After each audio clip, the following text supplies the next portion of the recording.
Thank you for standing by. My name is Prilla, and I will be your conference operator today.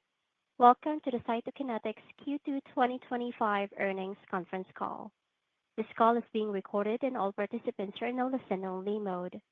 After the speaker's remarks, we will open the call to questions. We will allow for one question per participant. If you would like to ask a question during this time, simply press star followed by the number one on your telephone keypad. If you would like to withdraw your question, please press star one again. I would now like to turn the call over to Diane Weiser, Cytokinetics Senior Vice President of Corporate Affairs. Please go ahead. Good afternoon, and thanks for joining us on the call today. Robert Blum, President and Chief Executive Officer, will begin with an overview of the quarter and recent developments. Andrew Callos, EVP and Chief Commercial Officer, will address commercial readiness activities for aficamten. Fady Malik, EVP of R&D, will provide updates related to the clinical development program and medical affairs activities for aficamten. Stuart Kupfer, SVP and Chief Medical Officer, will provide updates on the clinical development program for omecamtiv mecarbil and CK-586, which is now called ulacamten. Sung Lee, EVP and Chief Financial Officer, will provide a financial overview of the past quarter, and finally, Robert will provide closing comments and review our expected key milestones for the remainder of 2025. Please note that portions of the following discussion, including our responses to questions, contain statements that relate to future events and performance rather than historical facts and constitute forward-looking statements. Our actual results might differ materially from those projected in these forward-looking statements. Additional information concerning factors that could cause our actual results to differ materially from those in these forward-looking statements is contained in our SEC filings, including our current report regarding our second quarter 2025 financial results filed on Form 8-K that was furnished to the SEC today. We undertake no obligation to update any forward-looking statements after this call. Now I will turn the call over to Robert. Thank you, Diane, and thanks to all for joining us on the call today. The first half of this year has been defined by solid progress as we continue to deliver on key milestones that bring us closer to realizing our vision, a vision of being the leading muscle-focused specialty biopharma company intent on meaningfully improving the lives of patients through global access to our innovative medicines. During the second quarter, we announced that the FDA extended our PDUFA date for the NDA for aficamten for the treatment of patients with oHCM to December 26, 2025. Our late-cycle review meeting has since been moved to September, consistent with the 3-month PDUFA extension.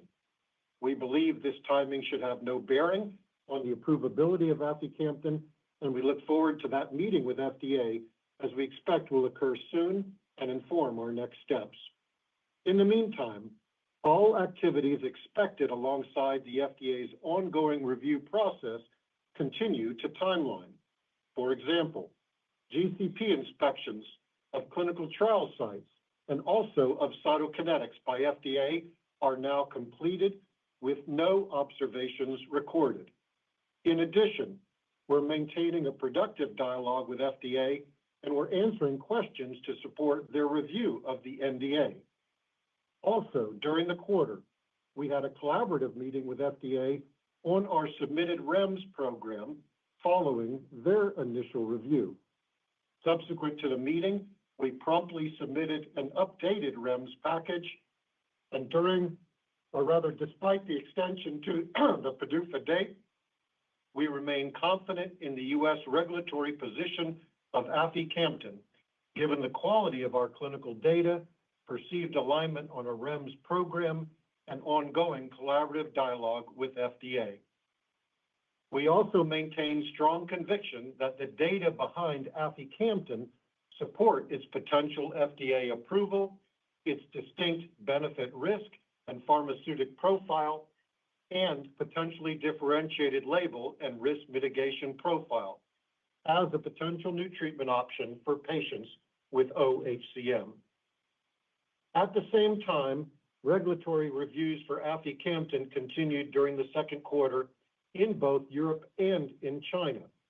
In April, we received the Day 120 list of questions from EMA regarding the MAA for aficamten in Europe, and we're on track to submit responses soon in accordance with the timeline agreed with the EMA.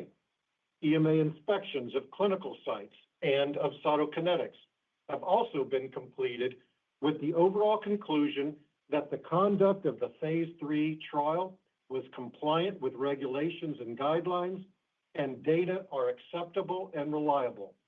We remain on track for potential approval by EMA in the first half of 2026, and we're targeting Germany for our first potential launch following approval.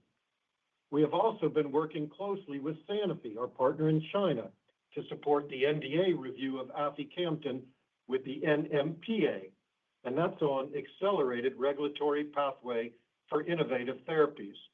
We look forward to the prospect of bringing aficamten to patients in additional geographies, and we continue to expect potential approval in China in the second half of this year. Moreover, in the past few months, our commercial launch readiness activities have advanced with increased intensity and focus, and we're taking advantage of the extra time to further strengthen our commercial launch and our operational strategies in the U.S. As Andrew will elaborate, key progress areas in the second quarter include recruiting a world-class U.S. sales force, fine-tuning our patient-centric treatment experience, and engaging key payers and also other important stakeholders. During the quarter, we also made important progress in our ongoing clinical trials program for aficamten. Notably, we announced positive top-line results from MAPLE-HCM. We look forward to expanding on these results and their implications for what standard of care treatment may look like in oHCM following the presentation of the primary results at the upcoming European Society of Cardiology Congress to occur later this month. We also continued conducting ACACIA-HCM, the pivotal phase 3 clinical trial in nHCM, which is now fully enrolled, and towards our expected top-line readout in the first half of next year. nHCM represents an area of significant unmet need, and it's growing within the overall HCM population, with no approved treatment options that address the underlying disease. Following the first potential approval in oHCM, nHCM represents a clear opportunity for aficamten and innovation. Beyond aficamten, in Q2, we continued to advance patient enrollment in COMET-HF and also in AMBER-HFpEF, our two later-stage clinical trials evaluating omecamtiv mecarbil and CK-586, now called ulacamten, respectively.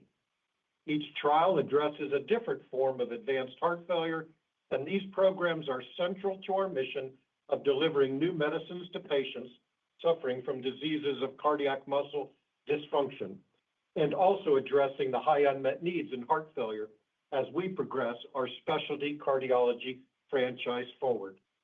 In summary, in the past quarter, we made important progress across regulatory, commercial readiness, and also clinical development priorities, and we're building momentum as we approach important milestones expected to occur in the second half of 2025. With that, I'll turn the call over to Andrew, please. Thanks, Robert. With the PDUFA date extension, we adjusted our plans and are leveraging the extra time to finalize U.S. commercial launch readiness activities, as well as refine the implementation of our promotional campaign and patient support program. Recently, a key focus has been the hiring of our U.S. sales force. After our highly successful virtual recruiting event in April, we received over 8,800 applications and proceeded to hire a very experienced cardiovascular sales team with nearly all territories now filled. This exceptional level of interest in joining Cytokinetics has provided a deep and experienced talent pool, enabling us to be highly selective in assembling a best-in-class sales team. We have now hired sales professionals who have existing relationships with cardiologists and possess deep therapeutic and industry expertise, positioning us to execute a highly impactful launch. Overall, our new sales colleagues have over 21 years of industry experience and an average of 14 years of cardiovascular experience.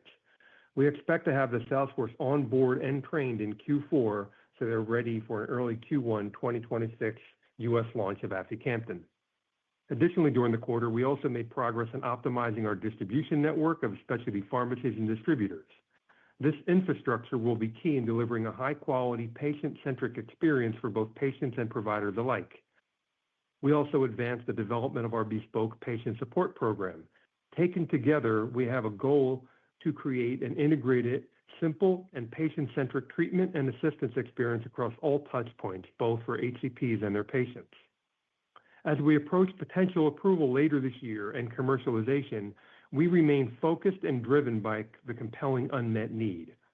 We believe that approximately 80% of eligible obstructive HCM patients will be treatment naive relative to a cardiac myosin inhibitor. So, symptomatic OHCM patients naive to CMIs and primarily in specialty centers for HCM represent an entry point for aficamten. Our launch strategy is to expand the market and ensure more cardiologists are comfortable with aficamten and more patients can potentially benefit from this new therapy. Importantly, according to our market research, nearly 80% of HCPs polled in HCM specialized centers are familiar with aficamten on a native basis, giving us a strong starting point for initial engagement from which we expect to grow market adoption and to expand to community cardiology. Recently, market research findings that incorporated a target product profile based on MAPLE-HCM resulted in further support, likely expanding prescribing beyond HCM specialized centers. Our promotional launch campaign for both HCP and patients, which are currently in final market research testing and refinement, are designed to evolve in step with our market positioning in key areas of differentiation. We believe that given the differentiated profile of aficamten, these messages will resonate and contribute both to commercial launch as well as category preference. Payer engagement also remains a priority, and in the second quarter, we continued to educate payers on the results from SEQUOIA-HCM, along with the clinical and economic burden of HCM. We also began building foundational health economics and outcomes research models around budget impact, cost effectiveness, and cost comparisons to support both U.S. and ex-U.S. payer requirements as we approach potential regulatory approval in key U.S. and EU geographies. Specifically in Europe, we are making meaningful progress for commercial readiness. In the second quarter, we added to our EU commercial team, our leadership team, and continued dossier preparation for 2026 submissions to multiple HTAs and progress launch readiness across multiple countries with a focus on our first potential commercial launch in Germany during the first half of 2026. Overall, I am pleased with where we've positioned relative to the potential upcoming approval of aficamten. With that, I'll turn the call over to Fady to share updates on our ongoing clinical trials program and medical affairs activities for aficamten. Thanks, Andrew. During the second quarter, we were pleased to report positive top-line results from MAPLE-HCM, which demonstrated a statistically significant improvement in peak oxygen uptake from baseline to week 24 for aficamten compared to the standard of care beta blocker metoprolol. Safety and tolerability profile of aficamten was also favorable in comparison to metoprolol.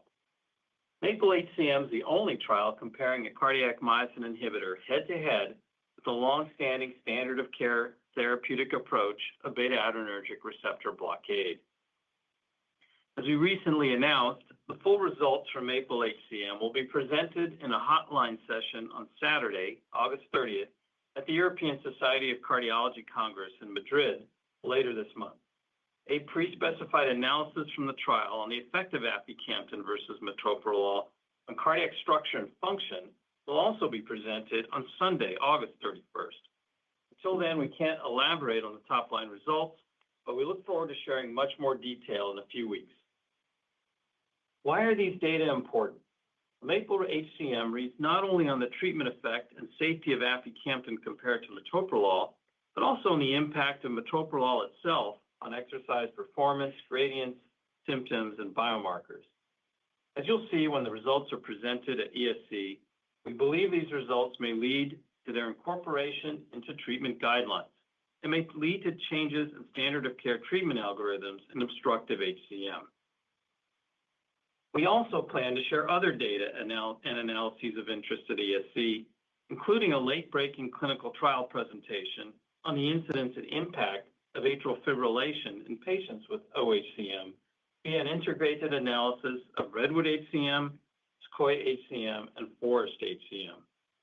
Atrial fibrillation has been an emerging topic of conversation around the safety of cardiac myosin inhibitors, with speculation as to whether adverse events of atrial fibrillation are disease-specific or treatment-dependent.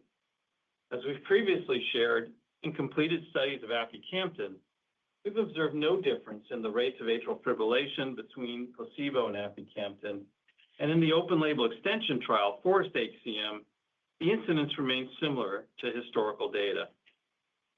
We're looking forward to sharing these data that we believe reinforce a consistent safety profile for aficamten in patients with OHCM. At ESC, we'll also have an oral presentation on longer-term follow-up of patients treated with aficamten in Forest-HCM with up to 3 years of data combined together into an updated integrated safety analysis of the clinical trials program for aficamten in OHCM, inclusive of MAPLE-HCM. In totality, we expect the data presented at ESC will importantly expand on the safety and longer-term effects of aficamten in patients with OHCM. Moving on to non-obstructive HCM, during the quarter, we continued conduct of Acacia-HCM, pivotal phase 3 clinical trial of aficamten in non-obstructive HCM. As we previously communicated, Acacia completed patient enrollment ahead of schedule earlier this year, and in fact exceeded our original target to randomize a total of 516 participants. During the second quarter, we reviewed the emerging safety data from Acacia-HCM with the Data Monitoring Committee, which recommended continuing the trial without any changes to the protocol or study conduct. We expect to be able to share top-line results of the primary cohort from Acacia-HCM, excluding Japan, in the first half of 2026. Speaking of Japan, we recently dosed the first patient in the Japan cohort of Acacia-HCM, and our partner Bayer opened to enrollment Camellia-HCM, a phase 3 clinical trial in Japanese patients with obstructive HCM, a trial which is intended to support potential marketing authorization in Japan. Now to ongoing clinical trials of aficamten, during the second quarter, we made progress enrolling CEDAR-HCM, which is evaluating aficamten in pediatric obstructive HCM. The trial remains on track to complete enrollment of its adolescent cohort in the second half of this year. Finally, in addition to progress in our clinical development programs, during the quarter, our field medical affairs teams engaged in nearly 600 U.S. HCP interactions, including over 200 HCM KOLs, as well as over 50 European KOLs. The team also attended key payer conferences, including Assembia, AMCP, and regional AMCP meetings to actively engage with national and regional payers. Now I'll turn it over to Stuart to provide updates on our other late-stage development programs. Thanks, Fady. First, we continued startup activities and enrollment of COMET-HF, the confirmatory phase 3 clinical trial of omecamtiv mecarbil in patients with symptomatic heart failure with severely reduced ejection fraction, less than 30%. During the quarter, our first sites in Europe came online, and we continued expanding site activations in the U.S., both of which are driving progress in enrollment. We expect to continue enrolling COMET-HF through this year and to complete enrollment in 2026. Second, as we announced in today's press release, we received approval from the INN program of the World Health Organization for ulacamten to be used as a non-proprietary name for CK-586. During the second quarter, we continued conduct of AMBER-HFpEF, the phase 2 clinical trial of ulacamten in patients with symptomatic heart failure with preserved ejection fraction of at least 60%. Enrollment in the first cohort is progressing, and we're pleased by the progress we've made in activating new clinical trial sites and in engaging investigators in this important trial.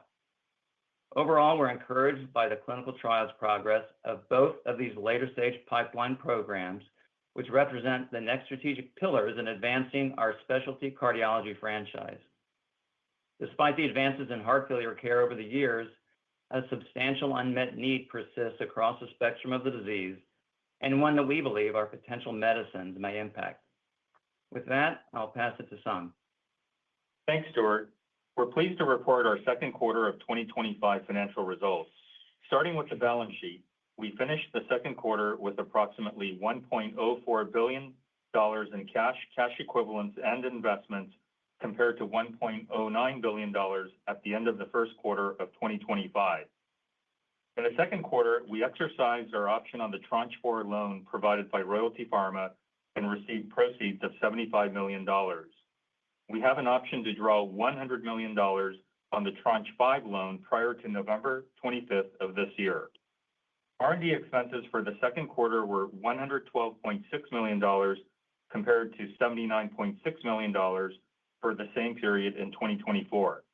The increase was primarily due to advancing our clinical trials, higher personnel-related costs, and medical affairs-related activities. G&A expenses for the second quarter of 2025 were $65.7 million compared to $50.8 million for the same period in 2024. The increase was primarily due to investments toward commercial readiness and higher personnel-related costs. Net loss for the second quarter of 2025 was $134.4 million, or $1.12 per share, compared to a net loss of $143.3 million, or $1.31 per share for the same period in 2024.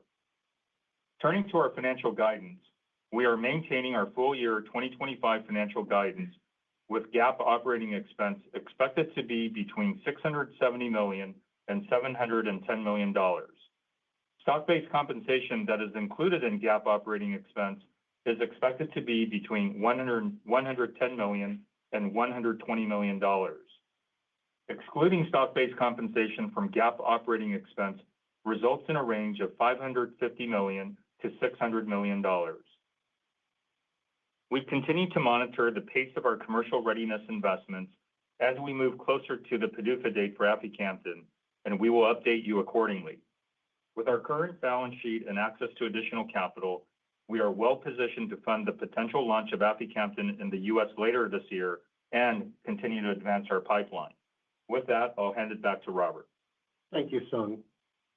So midway through 2025, I'm pleased with the progress we've made and the position we are in ahead of a very important second half of the year. As we approach a significant inflection point, one that has been more than 25 years in the making, our company stands at the cusp of transformative growth. This moment reflects the culmination of decades of scientific innovation, strategic investment in R&D, and a steadfast commitment to delivering potentially meaningful therapies to patients in need. None of this would be possible without the dedication of our teams across the organization, whose tireless work is propelling us towards these long-anticipated milestones. With a strong foundation, a clear vision, and the right people in place, we're poised to unlock substantial value for patients and shareholders, ushering in the next chapter of maturation as a fully integrated, high-impact leader in specialty biopharma. Now, I'll recap our upcoming milestones. For aficamten, we expect to advance NDA review activities with FDA to support the potential U.S. approval of aficamten in the second half of this year. We expect to advance go-to-market strategies and to continue launch preparations for aficamten in the United States in the second half of this year. We expect to continue go-to-market planning in Germany and expand commercial readiness activities throughout Europe in 2025 in preparation for the potential approval by the EMA in the first half of 2026. We expect to coordinate with Sanofi to support the potential approval of aficamten in China, pending approval by the NMPA. And we expect to present primary results from MAPLE-HCM later this month at ESC. We expect to report top-line results from the primary cohort of ACACIA-HCM in the first half of 2026, while we continue enrolling the Japan cohort of ACACIA-HCM in 2025. And we expect to complete enrollment of the adolescent cohort in CEDAR-HCM in the second half of this year. For omecamtiv mecarbil, we expect to continue patient enrollment in COMET-HF throughout 2025 to enable completion of enrollment in 2026. For ulacamten, we expect to complete enrollment of the first two patient cohorts in AMBER-HFpEF in the second half of this year. And finally, for preclinical development and our ongoing research, we expect to continue ongoing preclinical development and research activities directed to additional muscle biology-focused programs. Operator, with that, we can now open up the call to questions, please. Thank you. We will now begin the question and answer session. If you have dialed in and would like to ask a question, please press star one on your telephone keypad to raise your hand and join the queue. If you would like to withdraw your question, simply press star one again. If you are called upon to ask your question and are listening by a loudspeaker on your device, please pick up your handset and ensure that your phone is not on mute when asking your question. Just a reminder, we will allow for one question per participant. And with that, our first question comes from the lineup, Gena Wang with Barclays. Please go ahead.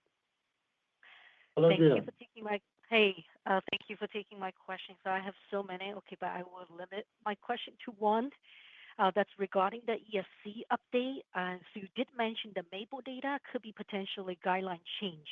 Can you elaborate a little bit, like what kind of magnitude of benefit, like you are looking for? What are the key data points that we should be focusing on, and what kind of a magnitude benefit that payer or physician are willing to use first line or switch those patients on beta blockers to aficamten? So obviously, it's difficult to answer your question until you have the data that we have, but I'll ask Fady to do his best. Hi, Gena. Yeah, I think the data, this is really one of the few comparative efficacy trials that's conducted in cardiology. And when the data themselves will present a picture not only of the difference between the two, but what is, the absolute benefit of each of the two drugs themselves compared to baseline when these patients start the drug.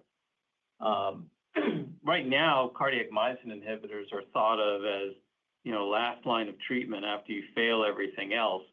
And I think, when we see the data from MAPLE-HCM, that conversation will be revisited, and hopefully as guidelines as well will be updated to reflect, what we have already announced as the superiority of aficamten versus metoprolol and exercise tolerance. But, I think we'll just have to wait to be able to expand on that once the data are out. Thank you. Thank you, Gena. And your next question comes from the line of Akash Tewari with Jefferies. Please go ahead. Hey, thanks so much. So, how's it going? So look, it looks increasingly like either you're going to get the Camzyos Odyssey data at ESC. What are the two or three things investors should be looking at in that data that would support, the team's hypothesis that Acacia will be successful where Camzyos wasn't, and also would support a clear exposure-response relationship in this population? Thank you. Yeah, so I'll take a stab at that and maybe ask Fady to add. I think it's very important to distinguish between that which is related to clinical trial conduct and that which is related to potential mechanism of action as translates to that patient population. Clearly, with Acacia, we took what we believe to be an optimized dosing regimen that was verified in a phase 2 study and took that into a phase 3 trial where we elected to proceed without altering a lot of other things. We took a dose optimization regimen. We took a population. We focused to centers where we already had experience. And obviously, here at Cytokinetics, we have an expert team of HCM experts that have been both academic and industry trained in order to be able to ensure that patients met the criteria. The kinds of things that we'll be focused on is related to, from a study conduct standpoint and operations, how much might there have been a change between the phase 2 and the phase 3 study for mavacamten, and how much might that have read on the outcome in phase 3 versus where we think we've been quite linear in focus one to the next. Fady, anything you want to add? I think I just might add that, when you see the Odyssey data, and we see the Odyssey data, we haven't seen them yet. The question will be whether the trial didn't meet its primary endpoint because of specific features of mavacamten or trial conduct versus, mechanism of action. And, I think ultimately that is what will provide some confidence in terms of Acacia's potential success. But I think, as Robert mentioned, we believe strongly in Acacia's success just based on the strength of the phase 2 data we generated and the fact that, Acacia is being conducted in a manner that was very consistent with the way we conducted phase 2.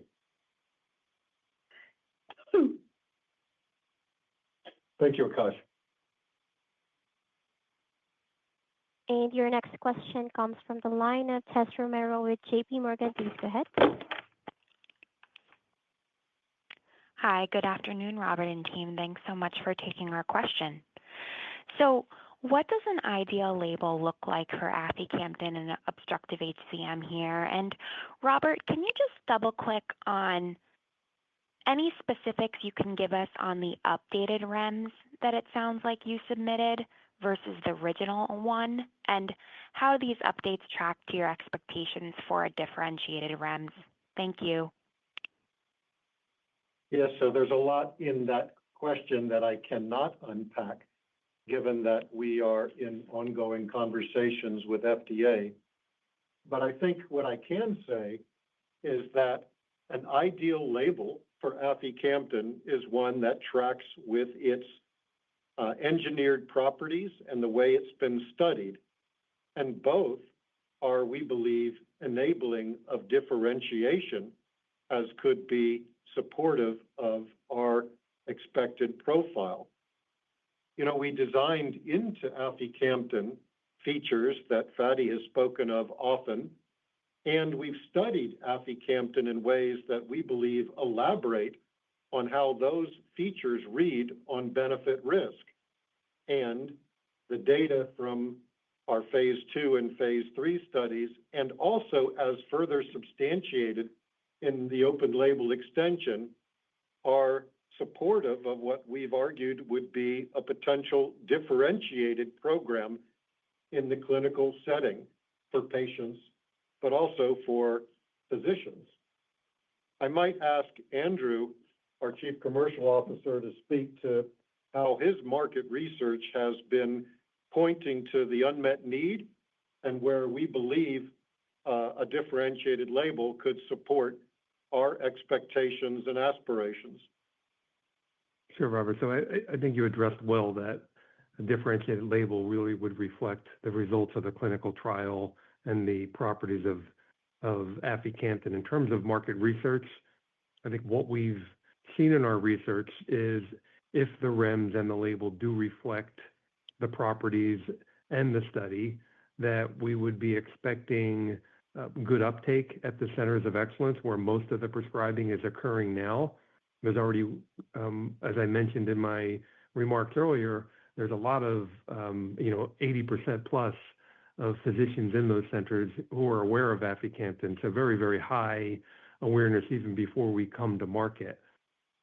That expansion into community cardiology and general cardiology, supported by that differentiation, further supported by MAPLE.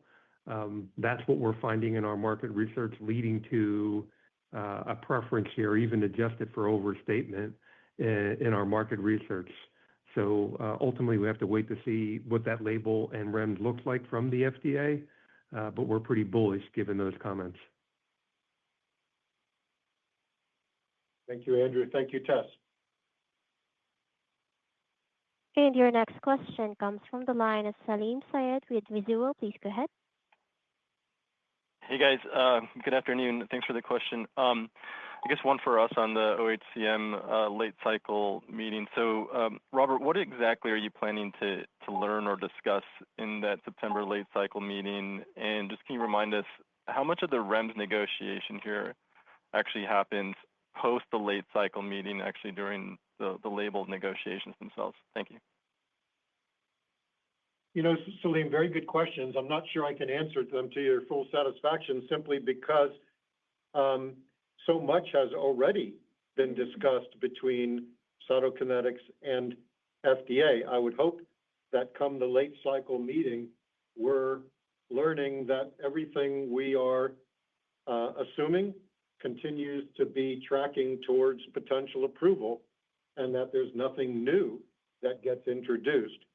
But as far as the activities that have occurred, we believe we've addressed them without a lot of difference or distance between what FDA might be interested in and what we could provide with supportive evidence.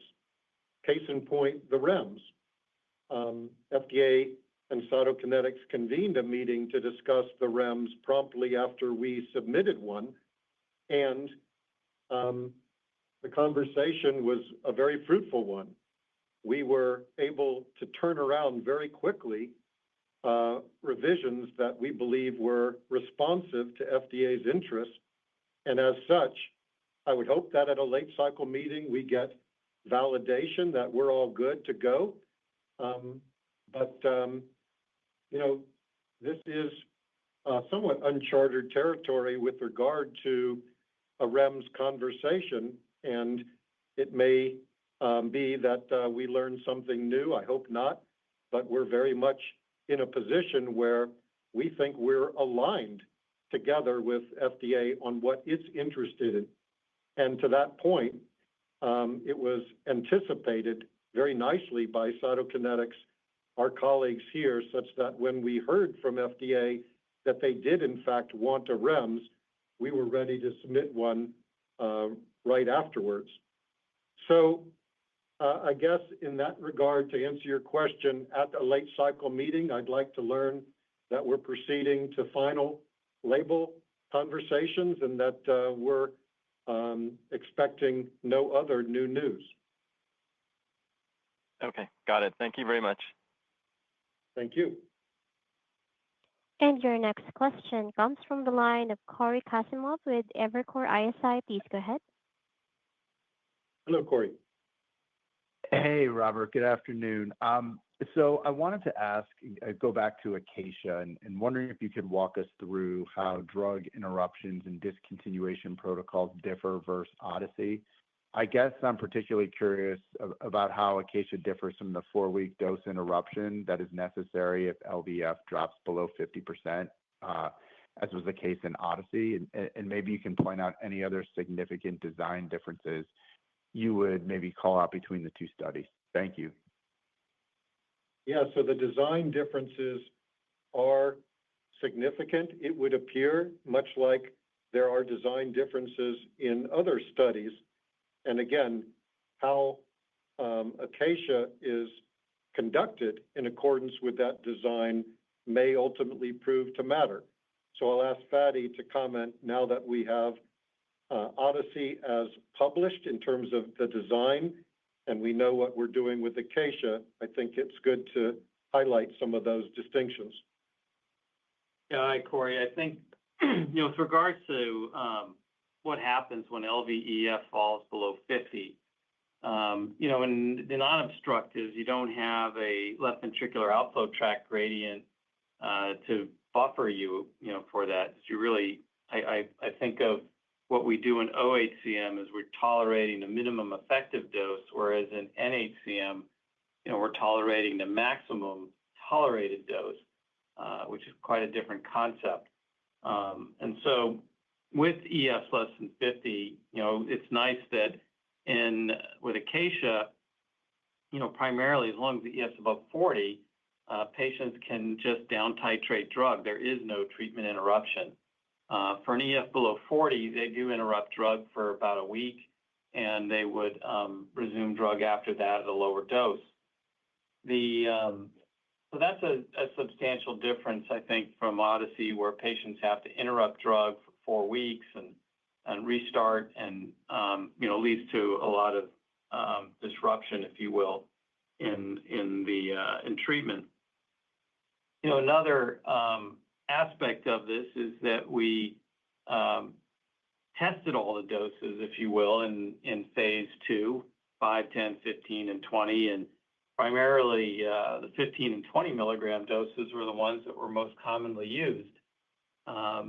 We know that in Odyssey, the BMS introduced doses of 1 milligram and 2.5 milligrams.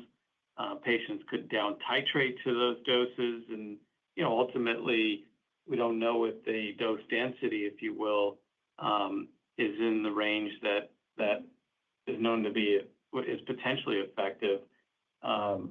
In Acacia, we are testing doses where at least we believe we saw meaningful clinical benefit in the phase 2, and as we're trying now to replicate in phase 3.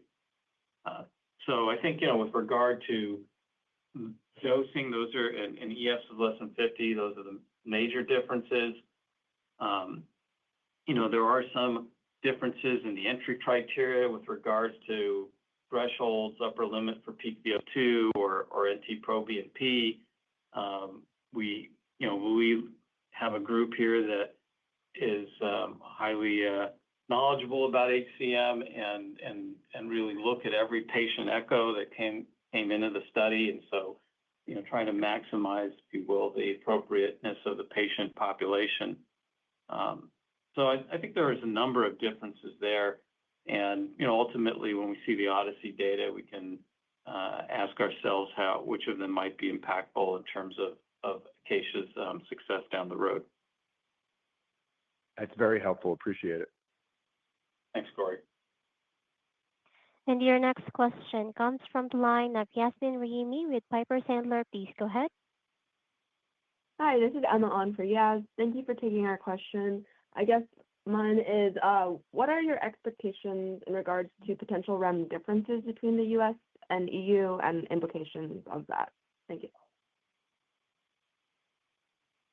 So understanding that in the EU, there is not the same sort of mechanism for REMS, it would otherwise be addressed in other means.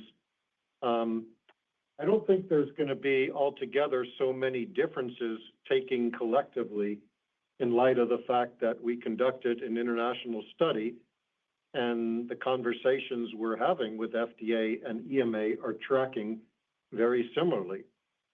So while there's not a formal REMS in Europe, we should expect, and we are anticipating, labels that are encompassing from a risk mitigation, drug-drug interaction, pharmacology, and otherwise dosing and indication, that there's going to be so much more in common than necessarily would be different.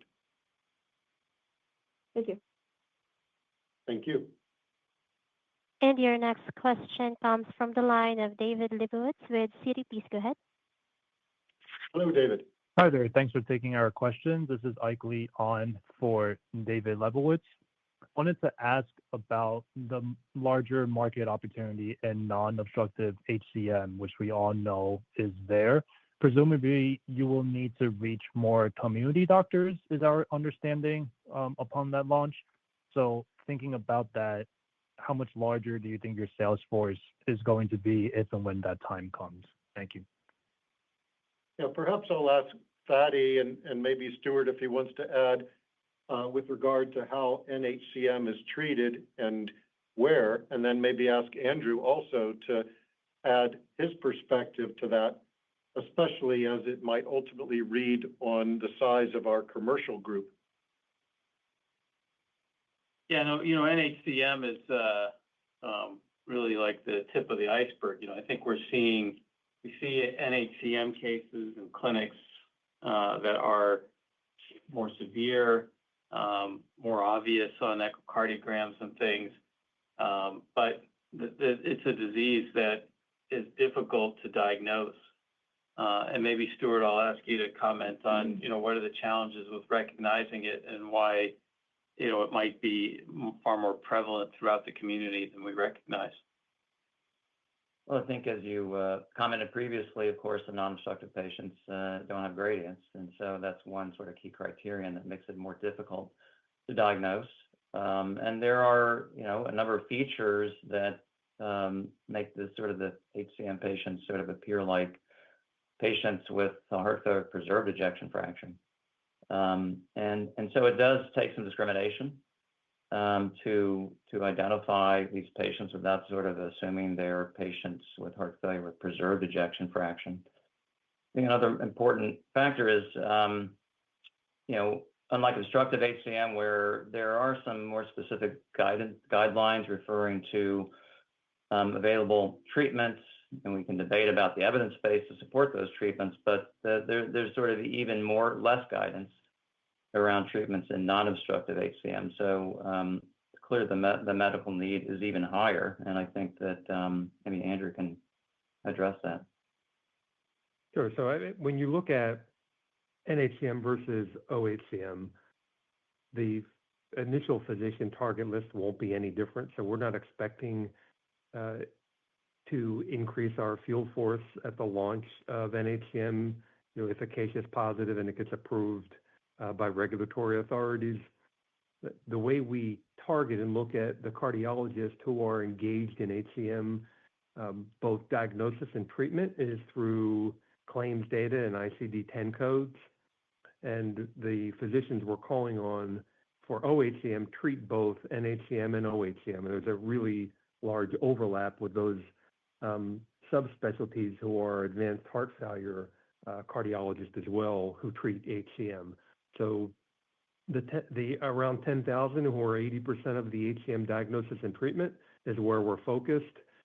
If we learn more about NHCM, which right now it's about a 50-50 split between the size of the OHCM patient population and the NHCM population, then we'll certainly expand field force as needed.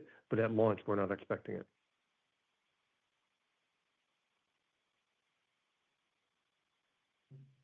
Thank you. And your next question comes from the line of Paul Choi with Goldman Sachs. Please go ahead. Hi, this is Khalil calling in for Paul. Thank you so much for taking our question. Seems there's been a lot of questions about regulatory interaction, so I guess we'll ask about aficamten and commercial. Suppose, given some other launches in cardiology recently, there's been this focus on patient access. So we're just curious whether you had any strategies in place to differentiate against perhaps Camzyos on patient access, whether that be commercial age patients or Medicare patients. That'd be helpful for us. Thank you so much. Yeah, this is an area where I think Cytokinetics has been laser focused already for quite some time, and Andrew and his expert team have been very diligently attending to this from a market development standpoint and what we'll read on aficamten.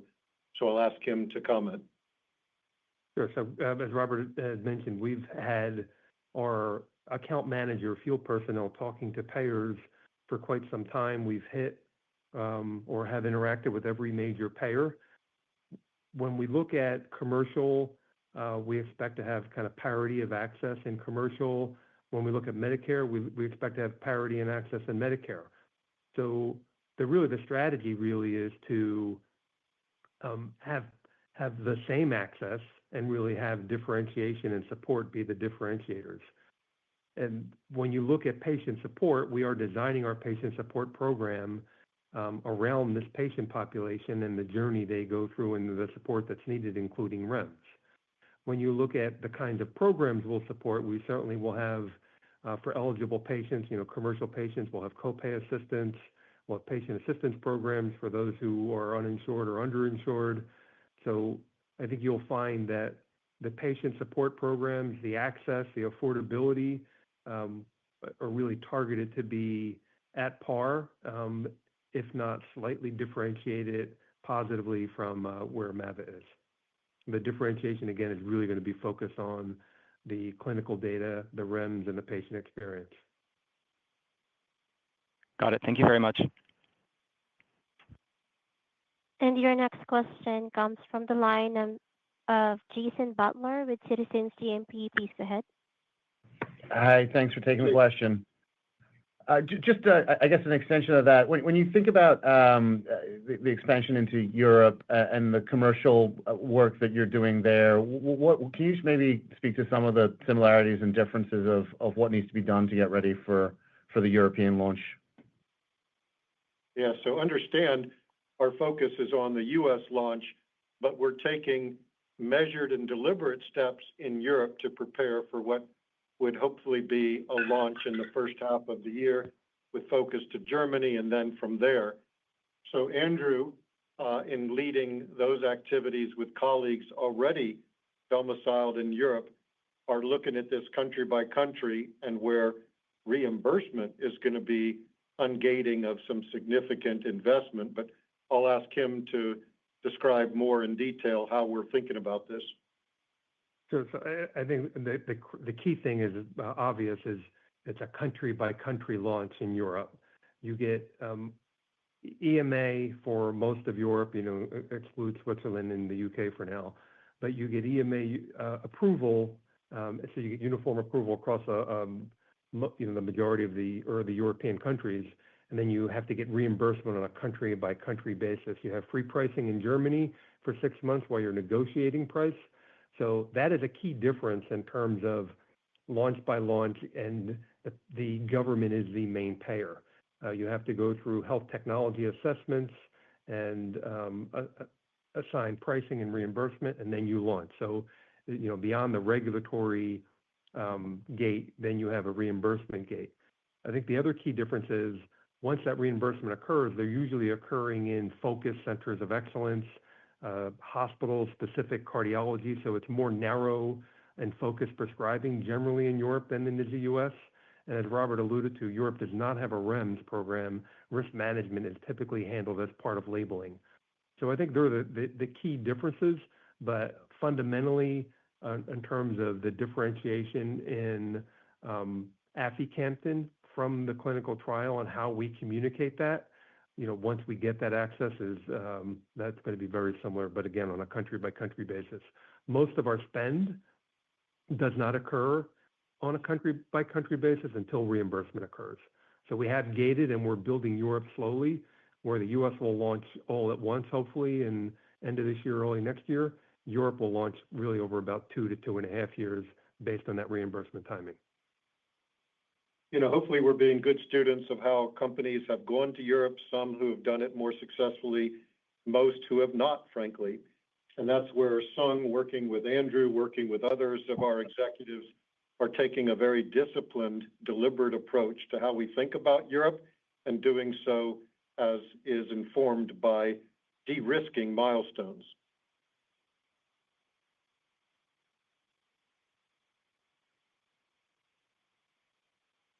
Thank you. And your next question comes from the line of James Condulis with Stifel. Please go ahead.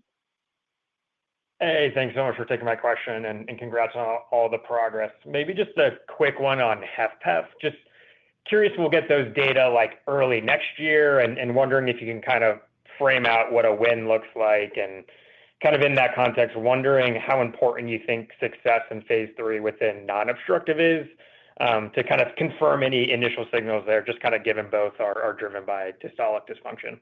Thanks so much. Yeah, good questions, especially the linkage between what we're doing in NHCM as could read on HFpEF. I'll ask Fady and Stuart both to comment, please. Yeah, I think the discussions we've had around Acacia earlier are a good read on what we think we hope to see in AMBER. And I'll ask Stuart maybe to draw the parallels between the two conditions and how we think each one will be reinforcing of the other. Yeah, thank you for the question. As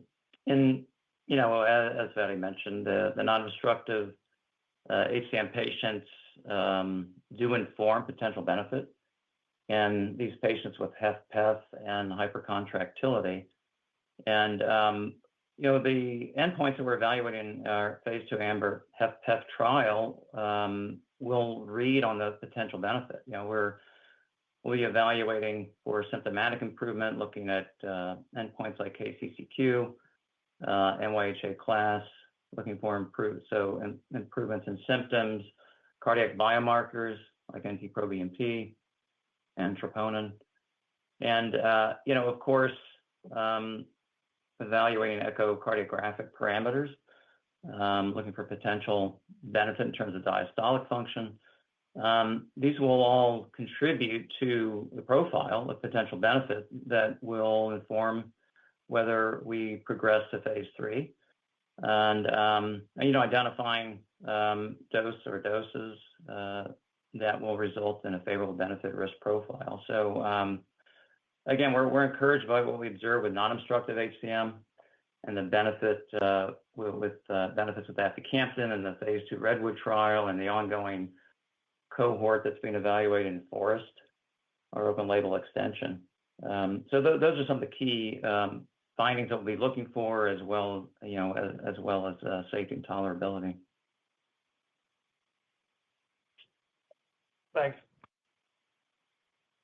Thank you. And your next question comes from the line of Leonid Timashev with RBC Capital Markets. Please go ahead. Hey, thanks for taking my question. I just wanted to ask, as you approach commercialization, how you're thinking about the message that you're going to lead with in HCM. I guess what I'm getting at is, what do you think really drives physician and patient enthusiasm to use the drug? And is it gradient, which is readily checkable? Is it the symptomatic benefits? Is it cardiac function? You have a lot of data across a lot of these endpoints and obviously potential convenience advantages. I guess what's the messaging that you're going to lead with to try to drive use? Thanks. Yeah, I think you probably can appreciate it's not on an earnings call where we're going to be communicating our messaging and our positioning with any kind of specifics. Rather, instead, you should expect us to want to see the label, and ultimately we'll be promoting the label in ways that we think will be to the advantage of adoption of aficamten. But as we've discussed in the way that we've designed aficamten and the way we've studied it, we do believe there's high levels of differentiation, and it would be reasonable for this being a next cardiac myosin inhibitor for us to want to be focused on how might we be able to grow the category and grow preferential share of the category for the benefit of more patients, more physicians comfortable with cardiac myosin inhibitors. So maybe with that as a bit of a backdrop, I'll ask Andrew if there's anything further he might want to add. Yeah, I mean, to your point, we're not going to get into what our messaging is, but generally, once a product's approved by the FDA, the physicians really want to understand and lead with the efficacy component, the balance of safety relative to that efficacy, and then in this instance, then the REMS. So we'll communicate clearly the differentiation. We believe we have differentiation in each of those areas, as well as very, very differentiated positioning. But you'll have to wait until we get our launch and approval and our label until that kind of gets unveiled. Thanks for the question. All right, thank you. And your next question comes from the line of Kripa Devarakonda with Truist Securities. Please go ahead. Hi, this is Alex on for Kripa. Given that we might see approval in China as the first market, can you remind us of the dynamics of the China market and what type of cadence of revenue we can expect in the upcoming quarters? Thanks. Yeah, so this is somewhat of an uncommon situation, isn't it, that we could expect an approval in China even before an approval in the United States. It's not without precedent, but they are few and far between. With that said, we are working with Sanofi, our partner, and maybe I'll ask Andrew, he's one of the leaders of that collaboration, to speak to your question. Are you asking about market sizing and revenue? So is that right? Yes, and rate that we can expect adoption in the market? So, like the U.S., China would be, aficamten would be second to market.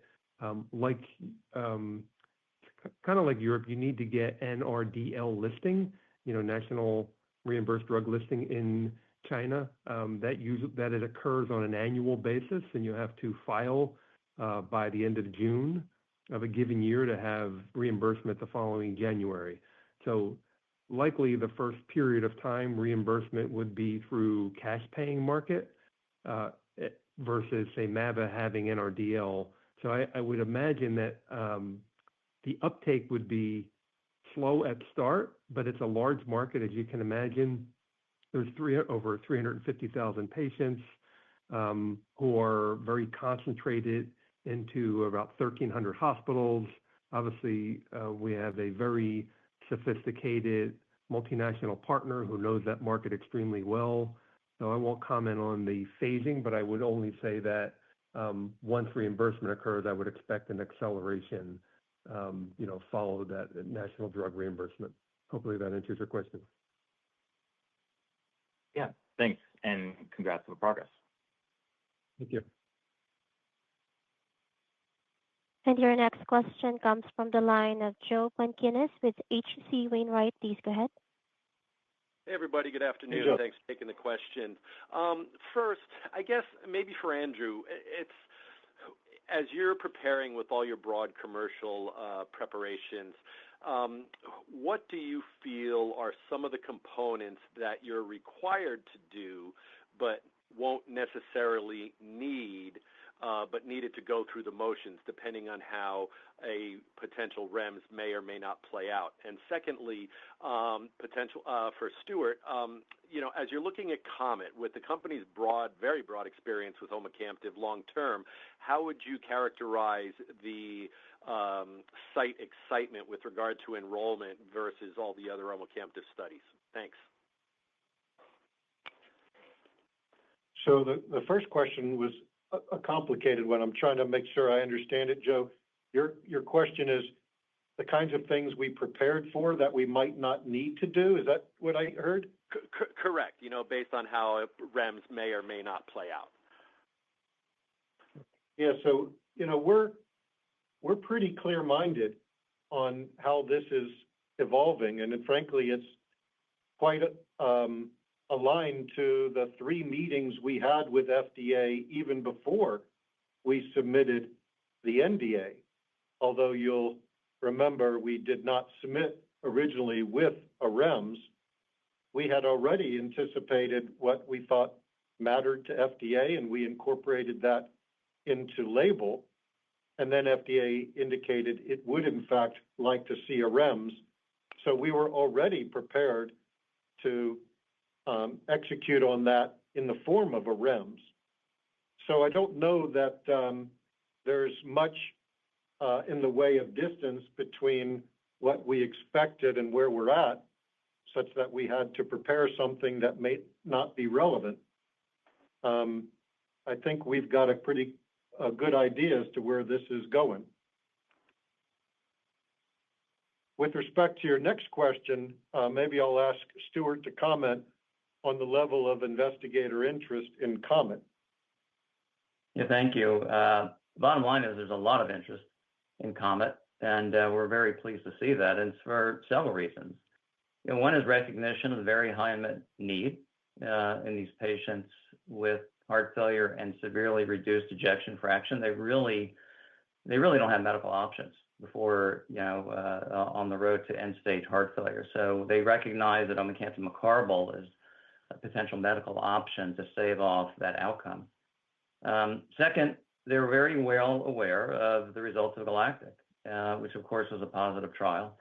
And in the subgroup of patients we're targeting now in COMET, the treatment benefit was of large magnitude, risk reduction for the heart failure outcome. So there's appreciation that because of the large sample size of the subgroup of patients and the results we observed in Galactic, there's a high probability of success. And third, I think they're very pleased to see we're running a very streamlined trial without much burden on investigators and their staff. And so operationally, it's going to be an easier trial to conduct. So overall, a lot of enthusiasm for COMET. Great. Appreciate the clarification and color, guys. Thank you. Thanks, Joe. And your next question comes from the line of Jason Szymanski with Bank of America. Please go ahead. Hi, good afternoon. Hi, This is Jackie on for Jason.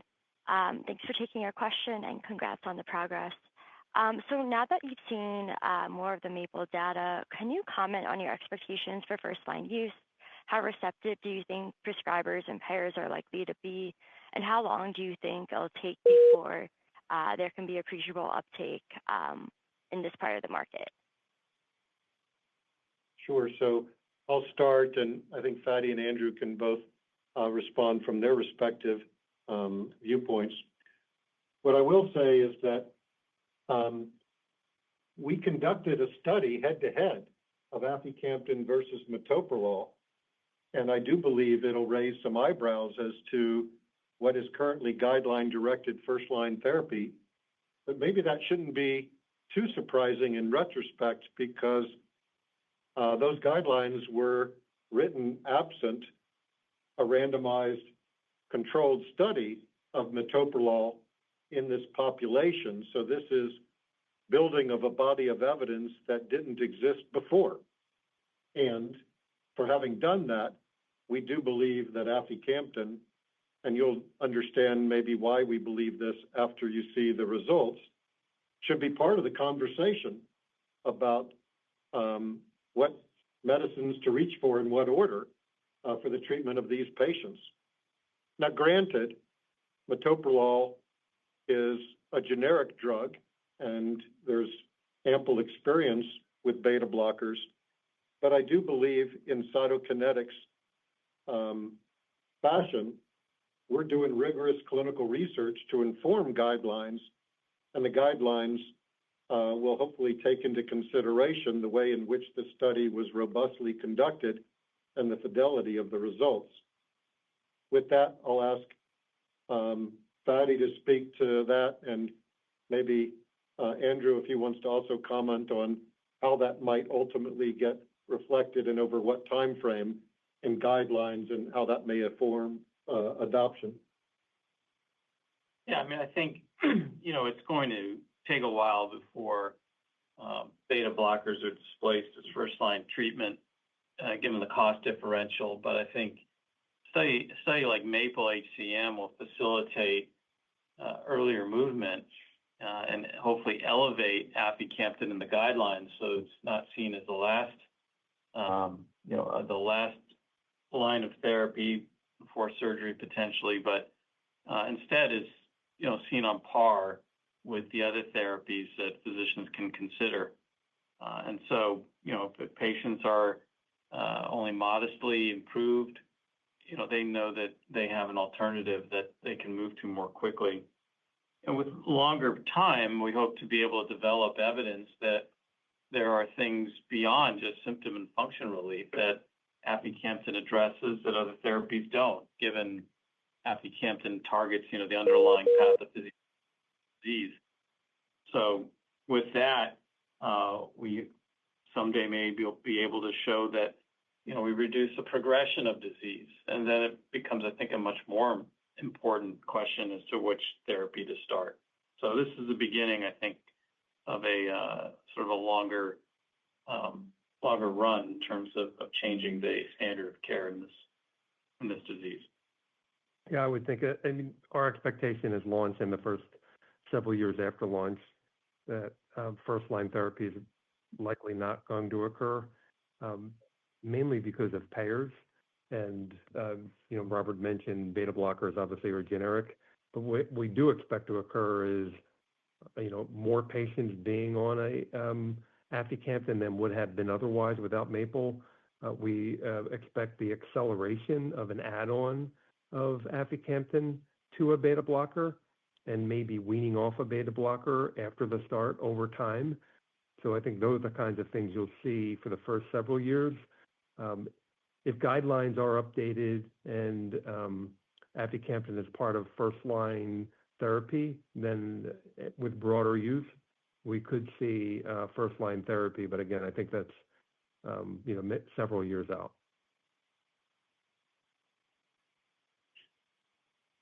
Thanks for the question. I think your next question comes from the line of Mayank Mamtani with B. Riley Securities. Please go ahead. Thanks for taking our question. This is William on for Mayank. I just wanted to circle back to Acacia. Today, you've mainly focused on sort of the Odyssey and the phase 2 to phase 3 transition on how that supports potential positive results when that reads out next year. But I was also curious how new data from the Maple study, also from past Sequoia, how that new data may support Acacia and what specifically, specific endpoints you may, specifically can highlight that may support those claims. And then also, just in terms of REMS, how should we think about the REMS in OHCM sort of to read through to non-obstructive HCM? Should we think that those would be relatively the same or potentially differing just based on profiles? Thank you. Yeah, so you're asking us to speculate on some things that are pretty far down the road, and obviously we can't be considering claims. But the Maple study was conducted in a population of OHCM where echoes are very informative to how one approaches dose titration. Acacia's conducted absent that in a very different population. So I'll ask Fady and Stuart to comment, but I can already suggest that we don't think that there's going to be a lot of translation from one to the other. Fady? Yeah, I think, you asked whether there's anything we've learned in Maple or Sequoia that might inform Acacia. And, we've already published data from Sequoia that look at how aficamten improves diastolic function, the relaxation of the heart, which is probably the primary mode by which patients with NHCM will receive treatment benefit since they don't have a gradient to reduce. And, similarly, you'll see data presented on diastolic function in Maple at the ESC. That's part of the late breaker that I described earlier. And so I think both of these data sets will inform the fact that there is a meaningful pharmacologic effect that, we believe impacts the functioning of the heart in NHCM. So I think both of those studies are supportive, and those analyses are supportive of Acacia's potential success. And as to the other questions, I agree, it's kind of a little too early to speculate on those, labeling or REMS, things like that. But I don't know if there's anything you'd like to add, Stuart. Well, the only thing I'll add is the safety and tolerability profile we've observed in obstructive HCM in Sequoia. And, the fact that aficamten is a drug with a shallow exposure response profile, relatively short half-life, and, very quite stable PK profile. I think all that contributes to what we observe in obstructive HCM in terms of its tolerability and, expectation that will carry through to non-obstructive HCM. You didn't ask this, but I'll add, in our phase 2 Redwood cohort 4, we saw very large magnitude effect changes that give us confidence that if that translates in phase 3, we should anticipate a good outcome for Acacia HCM. But also, and please don't lose sight of the fact that those patients roll over into Forest. And Forest is an open label study. And later this year, you'll have a chance to see what we're already seeing in patients who rolled into Forest with NHCM. And that gives us confidence in what we can expect from Acacia next year. So we remain quite optimistic about Acacia.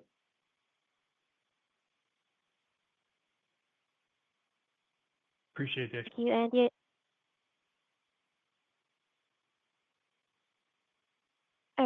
you. And your next question comes from the line of Serge Belanger with Needham & Company. Please go ahead. Hi, good afternoon. This is John for Serge today. Thanks for squeezing in my question. Just wanted to touch back on with omecamtiv and the COMET trial. It seems like you guys have been getting some positive feedback from investigators and KOLs. Just wanted to gauge kind of how enrollment's tracking relative to your internal expectations as you're on your way to completing enrollment next year. Thanks. Stuart, you want to take that?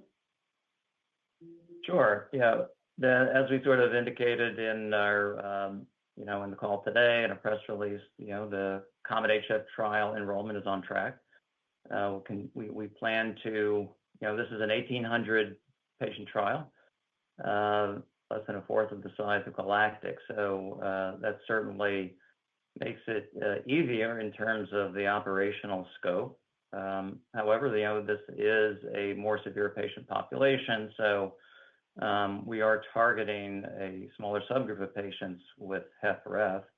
Having said that, the plan is still to complete enrollment by the end of next year. We have site activations, most of them complete in the U.S., and we're on track for site activations in Europe as well. So things are going according to plan. What's important to note with this study is it's not competing with a bunch of other studies for the same population. This is a population that we don't believe is well served by existing standard of care or other investigational treatments. And instead, we're building off a body of evidence where we've already seen in Galactic a profound treatment effect in these patients, and we just want to confirm that in this next trial. So that's contributing, we believe, to momentum for the study.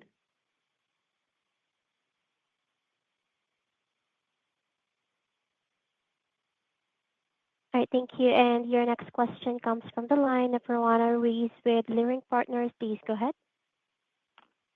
Yep. Thank you. This is Maisie on for Roanna. Just one from us, obviously. So from a cardiac myosin biology perspective, as you advance aficamten and more of the HCM phenotypes and develop ulacamten for HFpEF, with its distinct mechanism, can you discuss the key differentiating factors in how these myosin inhibitors differ and how they interact with sarcomere function? Sure. Nobody better than Fady Malik to answer that question. Well, so it's really interesting, when we look at the myosin motor protein, after 20 plus years, we've now identified 3 distinct binding sites for small molecule modulators of the protein. Aficamten binds in one place, omecamtiv mecarbil and mavacamten bind in another place, and lastly, the CK586 or ulacamten bind in even a third place. And each of them has distinct effects on how they impact motor function in the sarcomere.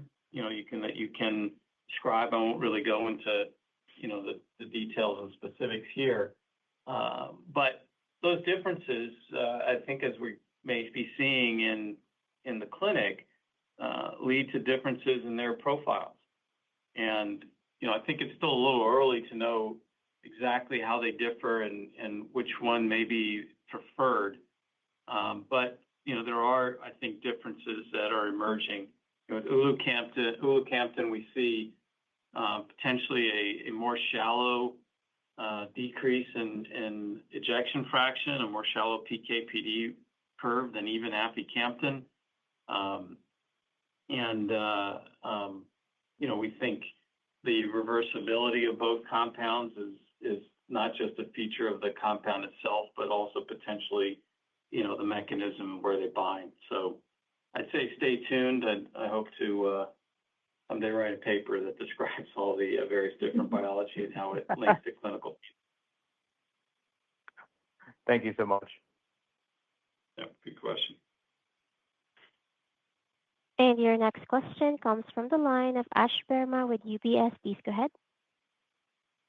Oh, hi. Yeah, thanks for taking my question. I wanted to ask, this late cycle meeting push out from June to September. Is that a result of your prior 3-month PDUFA extension, or is this a separate development which can now have a cascading effect on your PDUFA date? What I'm trying to understand is, does the September late cycle meeting give FDA enough of a runway to now finish up the wrap-up activities on the review before the deadline? Thanks. Yeah, so as we said in the scripted comments, we believe that the shift in the late cycle meeting is consistent with the PDUFA date extension, and we don't have any reason to think that there's anything else here.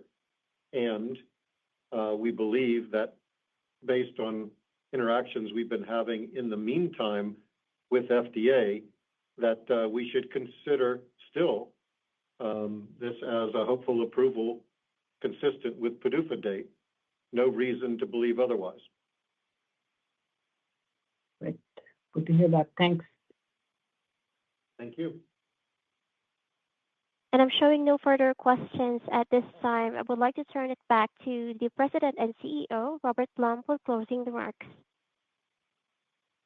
Thank you, operator, and thanks to all the participants on our call today. We appreciate your continued support. We appreciate your continued interest in Cytokinetics. Lots going on, and we think this mid-year check-in is indicative of why we continue to be quite ambitious and hopeful and planning for success with what we hope will be our first medicine to be potentially approved later this year and all that goes with it. With that, operator, we can conclude the call. Thanks very much. Thank you, presenters. And ladies and gentlemen, this concludes today's conference call. Thank you all for joining. You may now disconnect.